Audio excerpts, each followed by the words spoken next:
지금 이 시각 여러분들이 주목하는 뉴스 만나보겠습니다. 정부가 연일 새마을금고 불안 잠재우기에 나서고 있죠. 어제 행정안전부에 이어 이번엔 담당 부처가 아닌 금융위원회도 모든 정책 수단을 동원해 고객 손실이 없도록 하겠다고 강조했습니다. 또 새마을금고가 직접 보유한 주식이 많지 않아 주식, 채권 시장의 영향은 제한적이라면서도 불안 확산 가능성은 예의주시하겠다고 했습니다. 보도에 김동욱 기자입니다. 취임 1주년을 맞아 기자간담회를 연 김주현 금융위원장. 새마을금고와 관련해 정부가 모든 조치를 동원할 예정인 만큼 예금자들의 손실이 절대 발생하지 않을 것이라고 공언했습니다. 외환 위기 때도 예금을 지급 못한 적이 없다며 해지하면 약정이자와 비과세 혜택, 중도 해지 수수료까지 내야 해 오히려 손해라고도 했습니다. 국민 여러분들께서 불안한 마음으로 예금을 조기 인출함으로써 재산상의 불이익이 발생하는 일이 없도록 꼭 당부드립니다. 하지만 새마을금고발로 추정되는 물량이 이틀간 2조 원 넘게 채권 시장에 쏟아지면서 주식 채권 시장에도 일부 영향을 미치고 있는 상황. 금융위는 새마을금고가 직접 보유한 주식이 많지 않아 증시 영향은 제한적이라고 설명했습니다. 또 새마을금고의 부동산 프로젝트 파이낸싱이 안정적으로 관리되고 있다며 자산관리공사가 새마을금고의 부실 채권 인수 규모를 1,000억 원에서 5천억 원으로 늘려 연체율을 떨어뜨리겠다는 방침입니다. 특히 새마을금고는 선순위가 굉장히 높고 LTV가 탄탄하기 때문에 새마을금고의 그 PF에 대해서는 관리가 굉장히 잘 돼 있다 하는 것이 이제 저희 금융당국의 판단이다 이렇게 말씀드리고 싶습니다. 과도한 불안이 다시 불안을 부르며 진정 기미를 보이지 않자 정부는 연일 안심하라는 메시지를 내며 불안 진화에 나서는 모습입니다. 연합뉴스TV 김동욱입니다. 삼성전자가 지난 1분기에 이어 2분기에도 부진한 성적표를 받았습니다. 영업이익이 1년 전보다 무려 96% 급감해 6천억 원에 그쳤고 매출도 22%나 줄었는데요. 반면 LG전자는 전장 사업의 호조세에 힘입어 2분기 기준 역대 최대 매출을 올렸는데요. 영업이익은 지난 1분기에 이어 2분기 연속으로 삼성전자를 뛰어넘었습니다. 김주영 기자입니다. 삼성전자가 올해 2분기 6천억 원의 영업이익을 냈다고 잠정 공시했습니다.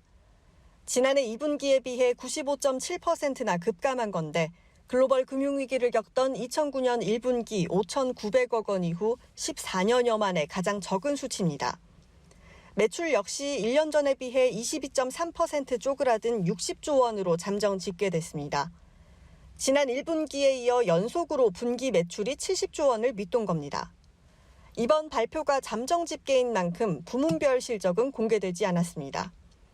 다만 주력 사업인 반도체 업황 부진이 이어진 것으로 분석되는데 증권가에서는 1분기에 이어 2분기에도 반도체 부문에서 4조 원대의 적자를 낸 것으로 보고 있습니다. 하지만 당초 증권가에서 전망했던 최악의 실적은 면했다는 점에서 반도체 업황 부진이 바닥을 찍었다는 분석도 나옵니다. 반도체와 스마트폰 기기가 아직도 적자하고 어렵기 때문에 실적이 좋지 않았고 하반기로 갈수록 반도체가 정상 가격을 찾아가게 되면서 삼성전자의 실적은 하반기는 좋아질 것이다. LG전자의 2분기 영업이익은 1년 전보다 12.7% 증가한 8,927억 원으로 잠정 집계됐습니다. 지난 1분기에 이어 다시 한번 삼성전자의 영업이익을 추월한 겁니다. 매출 역시 2.7% 늘어 19조 9,988억 원을 기록해 역대 2분기 최고 실적을 썼습니다. 전반적인 글로벌 경기 침체에도 전장 사업의 성장 덕분에 호실적을 거둔 것으로 분석됩니다. 연합뉴스TV 김주영입니다. 7년 전 신생아 딸을 텃밭에 암매장한 혐의로 체포된 친모 A씨가 구속심사를 받으러 법원에 출석했습니다. 원치 않은 임신이었냐는 취재진의 질문에 네라고 짧게 답했는데요.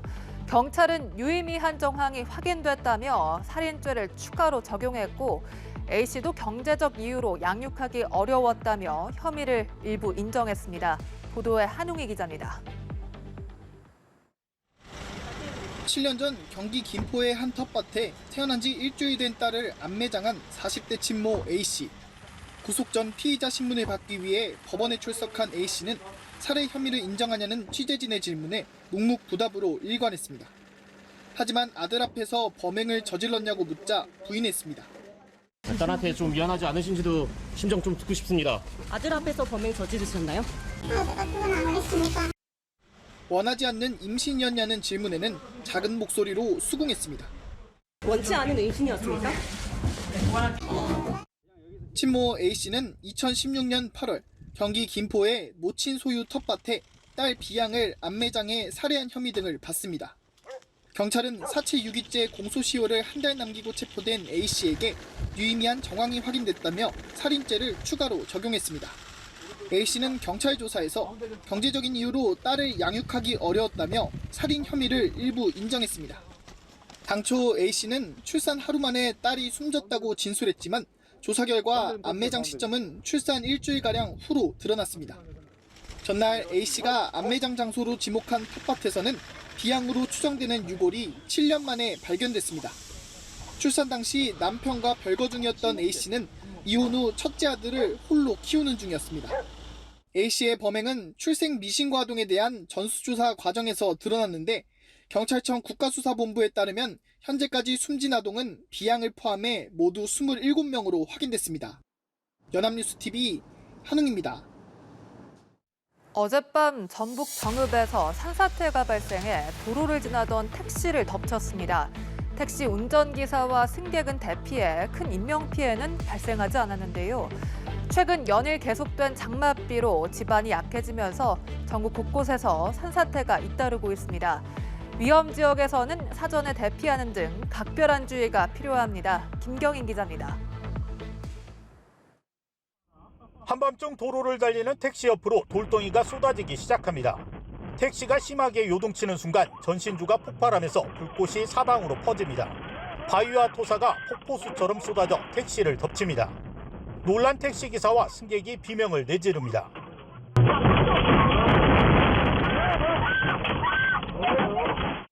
전북 정읍의 내장산 인근 도로에서 산사태가 발생한 건 6일 밤 11시 50분쯤. 커다란 바위들이 도로 100m 구간에 쏟아지면서 택시 한 대를 덮쳤습니다. 추가 산사태 전 운전기사와 승객이 대피하면서 큰 인명피해는 발생하지 않았습니다. 이제 막 덮치니까 우당탕탕 하면서 번개 치듯이 막 불이 막 버떡버떡 하니까 막 뭐 그냥 우리는 정신없이 차에다 막 돌이 막 튀어 날라오니까 뭐 도망 나오는 수밖에 없지. 조금 빨랐으면 죽었죠. 바위와 토사가 전신주를 덮치면서 인근 마을 30여 가구가 한때 정전됐습니다. 추가 붕괴 우려로 마을 주민들도 대피했습니다. 잠자는데 신경 아저씨 와서 그냥 뺨질러서 그냥 깜짝 놀랐지. 불은 아예 나갔으니까 손전등 우리 집에 저런 손전등이 몇 개 되니까 그거 켜고 갔다가 산사태 현장 주변 도로는 통제됐습니다. 산사태는 장맛비 때문입니다. 연일 계속된 비에 지반이 약해진 겁니다. 집채만한 바위들이 도로를 막고 있고 산 위쪽에도 바위와 나무가 아슬아슬한데요. 추가 붕괴 우려 때문에 임시복구를 엄두도 내지 못하고 있습니다. 앞서 지난달 30일 경북 영주에서는 산사태로 주택이 매몰돼 14개월 아기가 숨졌습니다. 지난 5일 대구 상주 영천 고속도로에서도 산사태가 발생해 한 명이 다치고 현재 복구 공사가 진행되고 있습니다. 올해 유난히 사나운 장맛비에 전국 곳곳에서 산사태가 잇따르고 있는 겁니다. 예측하기 어려운 집중호우와 계속된 장맛비에 추가 사고도 우려되고 있습니다. 전문가들은 산사태 위험 지역에서는 사전에 대피하는 등 각별한 주의가 필요하다고 조언했습니다. 연합뉴스TV 김경인입니다.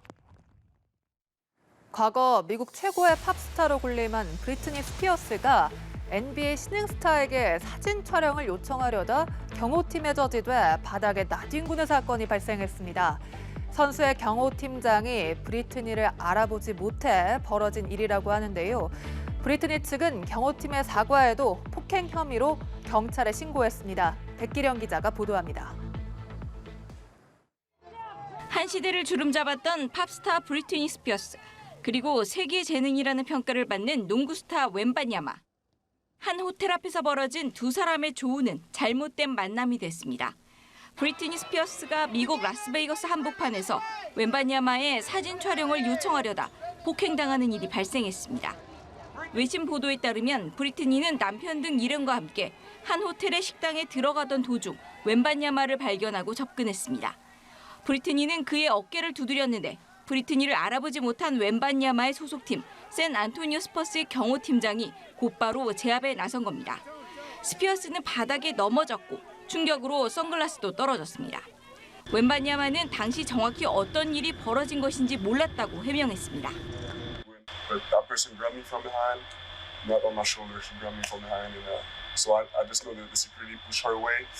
I don't know with how much force though, but security pushed her away, and I didn't stop to look, so I kept walking.